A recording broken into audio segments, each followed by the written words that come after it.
ఏకంగా గతంలో ఎప్పుడు చూడని విధంగా ఏకంగా 2,31,000 ప్రభుత్వ ఉద్యోగాలు మేము బిడ్డిచ్చింది 59 నెలల పాలనలో.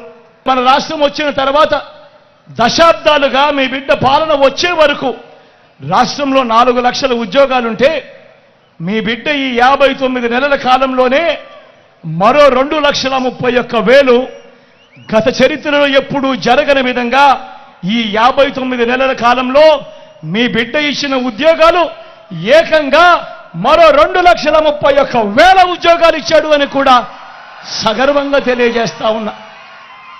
ఈ ఉద్యోగాల్లో ఉన్న మన పిల్లలందరూ కూడా మన గ్రామ సచివాలయాల్లోనే కనిపిస్తా ఉన్నారు. మన చెల్లెమ్మలు మన తమ్ముళ్ళు చిక్కటి చిరునవ్వులతో మీ అందరికీ కూడా సేవలు అందిస్తూ గ్రామ సచివాలయాల్లోనే 1,35,000 మంది పైసలు